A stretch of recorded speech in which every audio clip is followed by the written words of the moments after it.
السلام علیکم ورحمۃ اللہ وبرکاتہ نحمده ونصلي على رسوله الكريم اما بعد اعوذ باللہ من الشیطان الرجیم بسم اللہ الرحمن الرحیم قل هو اللہ احد اللہ الصمد لم یلد ولم یولد ولم یکن له کفوا احد۔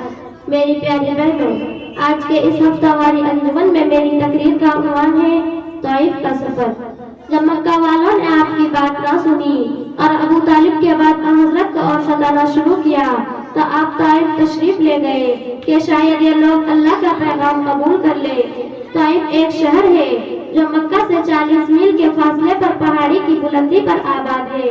یہاں انار، انگور، میوے وغیرہ بھی پیدا ہوتے ہیں۔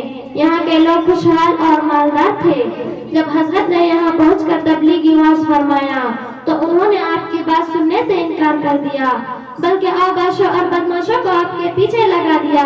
انہوں نے شور مچانا شروع کر دیا، پتھروں سے مارنے لگے، اتنا مارا کہ آپ کے ٹانگوں سے خون بہہ کر جوتے میں جم گیا۔ ایک دن تو آپ بے ہوش ہو کر گر گئے۔ حضرت زید جو آپ کے ساتھ تھے آپ کو اٹھا کر ایک باغ میں لے گئے، وہاں چہرے پر پانی چھڑکا تو ہوش آیا۔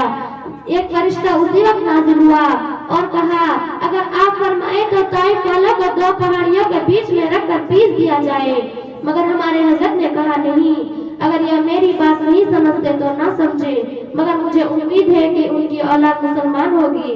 چنانچہ 8 برس کے بعد اس پہاڑی کے سب مسلمان ہو گئے۔ یہ بھی دست موت کا واقعہ ہے۔ میں یہیں سے اپنی تقریر کو ختم کرنا چاہتی ہوں۔ وما علینا الا البلاغ۔ السلام علیکم ورحمۃ اللہ وبرکاتہ۔